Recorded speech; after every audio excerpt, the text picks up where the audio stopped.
You're listening to the Poised Powerhouse Podcast. My name is Dr. Sita Hood, and I'm obsessed with empowering women like you with practical life strategies to live authentically without compromising your wellness. I used to be caught up in the hustle hard mentality until I learned that my quirky little traits I thought weren't that important actually turned out to be the secret sauce I needed to step boldly into my purpose and create impact, not only in my life, but so many amazing women around me.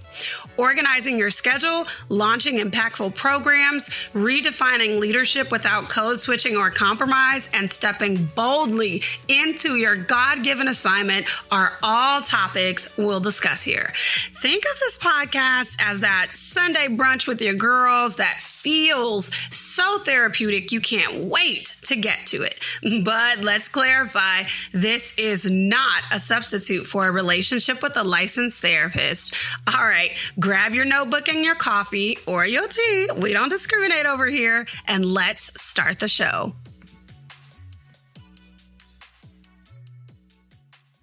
Welcome back to another episode of the Poised Powerhouse Podcast. My name is Dr. Sita Hood, vision architect and licensed therapist. What's in your mug today? What's in my mug today is basic, air quotes here, basic, because it's not basic, but it is the Columbia Nespresso Pod in a super cute mug that I found at Target. Like, come on, Barbie is so appropriate. I was supposed to record this episode yesterday and I didn't get around to it. And what's interesting is I had this Barbie hoodie on. Or not hoodie, it's a sweatshirt. I had this Barbie sweatshirt on and I just thought it was so cute because when I went to Target yesterday with this sweatshirt on, that's where I saw this cute Barbie mug. I used to love Barbies, okay? Let me know if you used to love Barbies, if you were a Barbie girl or not. Because what's interesting is not a lot of people remember being Barbie girls, like girls that I grew up with. But I know one person in particular, me and her. Oh, we used to play Barbies, and our Barbies was like Days of Our Lives, General Hospital, etc. And it was something so comforting and cool about like creating your own world, being in your own world where anything can happen. Maybe that's where I kind of developed this big dreamer mindset. I don't know. But anyway, that's what's in my physical mug. I have to be honest. I am feeling a little bit sad because I woke up and discovered that somebody important in my life had passed away, but I am managing my emotions and practicing my wellness routines. If you are a born again, spirit-filled Christian, Holy Spirit to be clear, please keep my family in your prayers. We would greatly appreciate it. But moving on to the topic of today's episode. I am an introvert and I know a lot of people don't understand or believe it. Regardless of whether you believe it or not, first of all, just because people are introverts don't mean that they don't have personality. And I think that's a common misconception because when you see an introvert, they are not really open to doing a lot of talking. They don't really want to talk to people unless they are comfortable talking to people. But this episode is not all about what introversion is. Nevertheless, this episode is for my introverts. If this sounds like you, then this episode is for you. If you are an introvert and you don't want to force yourself to pretend like you are an extrovert in a leadership position, if you have a desire to create legacy, and I'm talking about authentic legacy that goes beyond passing down money, even though money is important, let's keep it a hondo. Real legacy is character and impact. Again, don't you dare get it twisted, okay? Money is a good thing to leave, but if you don't cultivate the character of the person you're leaving the money to, there is a high probability that the money will be blown or wasted. So when we're talking about legacy, then we're talking about both of those things. This podcast episode is for you if you have an idea for a program or service or business you want to launch, but you're terrified because of how far outside of your comfort zone it's going to push you. Honestly, if any of those things sound like you, I got you, love. I got you. Stay tuned. First things first, I'm the realest. Hey, hey. Okay. I'm just kidding. All right. Let me know if y'all picked up on what that is. Like, because again, I'll be dropping all sorts of references. Are you following me? Are you catching me? Okay. Just because you are an introvert doesn't mean that you can't be a good leader. And I think a lot of times introverts look at extroverted leaders and say, if I'm going to lead, then I have to make everybody laugh like that. If I'm going to be a good leader, then I have to show up in the networking circle like that. If I want my business to flourish and be a leader in the community, then I have to do rhyming TikToks all day. Like, you don't have to show up in a particular way. Introverts actually make some of the best leaders without doing extroverted things. Now, sometimes, of course, you are going to have to do things that are outside of your comfort zone, but not outside of your character. You feel me? Things that are outside of your comfort zone, but not outside of your character. I love the book by Susan Cain called Quiet, and it's one of the many resources that I refer people that I give to introverts that are stepping into leadership roles, because it highlights all the ways our introverted characteristics are not a crutch or a hindrance to our leadership. So let's talk about it. Hey, aren't you tired of running around like a chicken with your head cut off? How many times have you promised to do better with your wellness routines only to let life get on top of you again? I want to invite you to pause and pour by downloading my app, The Lavish Haven, your sanctuary for cultivating daily wellness. It's completely free to use. You'll start with our pause and pour quiz and then access our signature daily and weekly wellness trackers, mood playlists, elevated emotions collections, scripture-based guided audios, and so much more. Hit the link below to start today. Some people, I'm not going to say all people, some people act like introverts are weird or like there's something wrong with us just because we don't exhibit extroverted tendencies. And I hate that for us. I really do. I hate that for us. So the very first thing that you can do to kill it in leadership is leverage your strengths.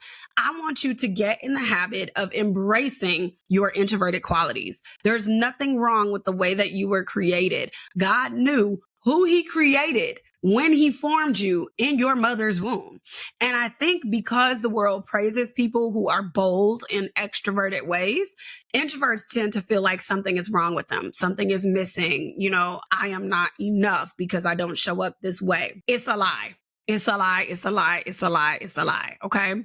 A few of the introverted qualities that you need so you can kill it. Well, one, it's your deep thinking. Critical thinking skills are so important in decision making. Your creativity, because you take the time to carefully think through situations, you leave more room for creativity. And that is actually a gift. Your ability to reflect really thoughtfully, not overthink. I didn't say overthink, but to thoughtfully reflect. Thoughtful reflection is absolutely perfect for strategic decision making in leadership. You have some leaders that just take off with the trends, do this, do that. And then some leaders that go at a turtle pace and never really make any innovative decisions. And they're always behind the curve. So the ability to think really strategically and tap into your creativity are the things that will help you. And in my experience, introverts also tend to be really good at active listening and then reflecting back people's feelings to them. You know what I'm saying? Like when you be sitting there quiet, you be taking it all in the environment, and then you reflect it back, what you're hearing, what you feel like people are feeling and thinking. And that is excellent for company morale or networking when you're trying to get your business, your program, your service, whatever the case is, off the ground. And with that being said, we cannot negate the fact that most introverts have deep levels of empathy, very deep levels of empathy. And that's part of the thing that makes us so good at active listening as well, because that empathy, you can put yourself in other people's shoes and you understand people. And understanding people is actually the secret sauce for understanding intricate team dynamics. So where somebody might show up as like the fun boss or the boss that is very boisterous and wants to take people out and has all these great ideas and wants to assign things, that's cool. There's nothing wrong with being that person. But the introverted boss is going to be the one who's going to actually talk to team members and see what they want. They're going to go deeper in the conversation to figure out, well, what are your goals? How do your goals actually align with the company? You have an uncanny ability to build deep, meaningful relationships with your team. And that is an extremely valuable trait to have in leadership. And you know how you never want to be in the forefront of nothing? You know how you be hiding when they be like, do we have any volunteers? And you are thinking that if you step into this leadership role, you have to be in the forefront. Well, that's not necessarily true. Well, at least not all the time. Introverts tend to give people the chance to be empowered, and introverts will happily step back. And that's right in line with your character and your personality, right? You love giving other people the chance to shine because you don't really prefer the spotlight. And so again, that approach is really unique to introverts because we don't have to be the star of the show. We don't have to make everybody laugh. We don't have to appear a certain way. And because it caters to your specific personality, it also goes hand in hand with that building dynamic teams because you understand their needs. You think strategically, creatively, you can do the bird's eye view, and you can support your team, making them feel empowered and validated in their gifts. And that is how you grow an empire. Okay. I always hear about these companies that are doing these things where they're like, oh, we're restructuring the organization. Great. So then you restructure the organization, but you talk to nobody on the ground level who's having day-to-day interactions with your customers or your consumers or whatever type of your community, whoever is purchasing from your business or the corporation that you work for. How are you effectively restructuring? Essentially, you're not. You are doing what the top dogs of the company want and failing to realize that a lot of times the answers that you're seeking for how to save your company, how to make some huge impact in the community is right inside of your business. You just have to talk to the people who have the daily interactions. Those are the people with the innovative ideas. I've said this before on the podcast, but I'm reminded of Richard Montañez, the inventor of Flamin' Hot Chips, who worked at Frito-Lay. And he started off as a janitor. He was a janitor, but he had a really great idea that was successful, took all the way off and opened the door for so many other opportunities. Where did that come from? Right inside the company. But in order to get to Richard Montañez status, you gotta be brave, okay? The second way that introverts can kill it in leadership, now I'm gonna just tell you up front, you're not gonna like it. You're not gonna like it, but it's okay because you still need to do it. And you know we do nothing but real talk over here. Overcome your challenges. Yes, you heard me. Yes. You didn't think I was gonna give you a full podcast episode that didn't pull you out of your comfort zone, did you? Come on. You know me better than that. I'm going to tell you the truth. I'm going to tell you the truth in love, and then we're going to do the work, right? So you're going to have to overcome those things that challenge you to grow, the things that you really can't stand. And if you thought I was going to just say that and stop there, it's a lie. Because you know I got specifics, right? So the first challenge that you are going to have to overcome is going to be assertive communication and public speaking. Yes, public speaking. Let me tell you something. I've said it before, but I'll say it again. When God challenged me to start a podcast, I was like, Lord, get somebody else to do it. I don't think I heard you correctly. No, Jesus. But then I was like, okay, I was just playing, Lord. I was just playing. I don't really want to do this, but I'm not in my Jonah era, so I'm not going to run away. I'm going to do what you said do. And so I was like, okay, cool. I'm introverted. It's okay. It's just behind a mic. Everything will be all good. About a year and a half after I launched the podcast, then the Lord challenged me to permanently make it a video podcast. instead of just doing videos every now and again. And I was definitely shaking in my boots. Like, I ain't gonna hold you. I probably took 2 to 3 months to think about that. Like, God, I just want to make sure that I'm hearing you correctly, Lord. Lord, let me pray on it again. Let me see. Like, he was like, no, you heard me. I said what I said. And I was like, okay. So then after I made it a video podcast, I actually started getting more opportunities to speak. But honestly, God has grown me up so much with this video podcast. So you have to be brave. Start by practicing storytelling or just like a gradual push outside of your comfort zone, like slow little baby steps. Okay. Another scary introvert challenge that I had to work through, and you will have to work through, and every introverted leader needs this in order to kill it: networking and relationship building. But the thing is, you get to do that in your own way. The way that you build relationships does not have to look like everybody else.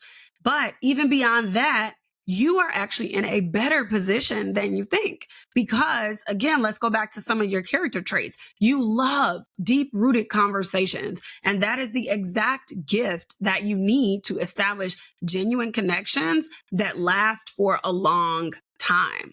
If you think about it, that's what you need. You want to hear people's passion behind why they do what they do. So you make sure that you are connected to the right people for the program, for the service, for the business. All of that matters. And you have to have those skills of empathy, active listening, having those deep rooted conversations and connections with people. Another challenge you're going to have to overcome is telling people what you actually do with confidence, not whispering what you do. You've got to get comfortable getting visible. If you're really as passionate as you say you are about the work that you do, I'm going to need you to get comfortable talking about it. Okay. And I'm not saying be arrogant, but trust me, nobody, and I mean, nobody is going to know how amazing your program or your business is if you never talk about it. And you can practice getting comfortable with sharing your story by sharing it in a way that feels authentic to you with a trusted friend, with your business bestie, with your homegirl, however you need to do it, just do it. Just because you're sharing doesn't mean you can't put your own spin on it so that it feels authentic to you. If you see people doing all these lives all the time, you don't have to do that. Do what makes you feel comfortable. Okay? Come on. But we got to get up out of our comfort zone if we want to grow, if we want to kill it, if we want to make an impact like we say we do. So let's talk about actual strategies to slay your role, because intentional strategy for life and business and everything in between. You already know that's something that we talk about regularly over here. You have to be strategic and plan ahead. I think because of our nervousness around public speaking and things, we tend to do extended planning so that we don't end up in awkward situations where we just feel weird about things and then we shut down completely. But I want you to now flip that. Your ability to think strategically, we need to use that again, right? So we already talked about it a little bit earlier in this podcast episode, but we need to use that because it's the secret sauce to slay and to stand out amongst your peers. So sure, long range thinking, bird's eye view, all of the stuff that we talked about earlier, which is included in leveraging your strengths. But again, because of your ability to think strategically, you are really good at finding innovative industry trends that could change the game in your field. And this leads to automatically more favorable outcomes in the work that you do. Case in point, I am a member of Pixie Stock. Shout out to Alicia. Hey, girl. So Alicia, I think, is very much an introvert. And as the leader of Pixie Stock, she noticed how ChatGPT and AI was coming into the content creation space and everything else. That's an industry leading trend that she had been researching for quite some time. So then this year, she released not only her content plan, which she has just absolutely amazing resources. I talk about her all the time, especially for business owners. So if you are a business owner and you need stock and you need content prompts to post on social media, you need email prompts, whatever the case is, holla at my girl, Alicia. Okay. That was a side note, but Alicia has been doing this for several years. And in her doing this, she looked at the industry trend of Chat GPT. She talked to us as part of her community to see what our thoughts were. And then this girl changed the game when she released the content playbook. Why? Because the content playbook marries what she already had, which is a year of content prompts, and not just content prompts. You also get, again, the graphics that go with it and everything else. She upgraded it by putting in a template that you can use with Chat GPT to set her stuff apart. So where most people are doing one or the other, homegirl got it all. She got the complete system. I have never, ever purchased a system that was more complete than hers, where she's giving you a prompt. She's giving you something detailed. She's giving you a caption framework. Like, there's just so much. And now on top of that, she's giving you a workflow and included Chat GPT, how to tell it to write this. If that's not creativity, strategic thinking, and ahead of industry trends, I don't know what else is. Okay. So that is an example of how you as an introvert can still very much kill it in your role and how it leads to favorable outcomes in your work. So you got that nerdy brain. You got to use it. Okay. Ain't nothing wrong with having a nerdy brain. I got one too. I got one too. Another strategy that you should definitely be using that I see a lot of introverts reject in the workspace is alone time.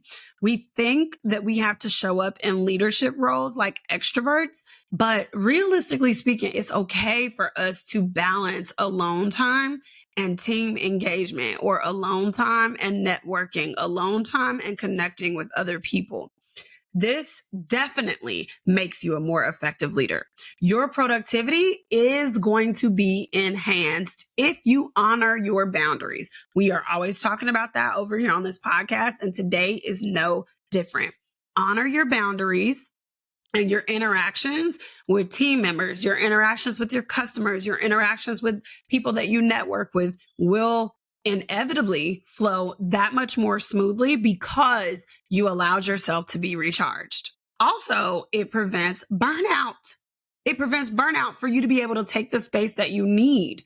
Trust me, it is better for people to know that you needed some space and talk to you when you're in a good headspace, rather than you trying to force yourself to be okay with what they're saying or force yourself to have another conversation when you're actually over it already. So take the time that you need. I had a client who was bombarded consistently with work emails from the second she woke up.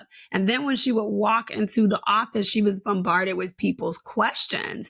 And she felt really overwhelmed, but she didn't know how she could create the space that she needed. So my challenge to her was to put an email app on Do Not Disturb until she actually walked into work. And there's ways that you can even automatically do that. And on the important days when she felt like she really needed to actually check the email app, she could just go manually check it. But between these hours and these hours, my work app is on Do Not Disturb, or my email app is on Do Not Disturb. That worked really well for her.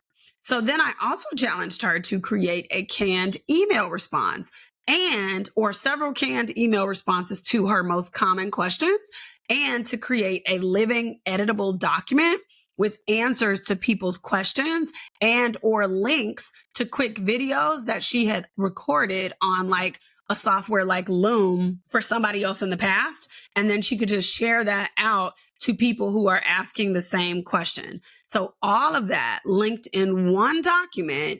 And when somebody asks a question, now she can send a canned response with the link to the document for the people who asked the question. Come on, strategy. Come on, strategy. This strategy does a few things. So one, it trains her team to get used to going to that document first and foremost before bombarding her with questions. And it created some space for her because she was not spending all of her time answering the exact same questions from people. So she could finally get to her own work. The final strategy that I challenged her to take was to tackle being bombarded with questions.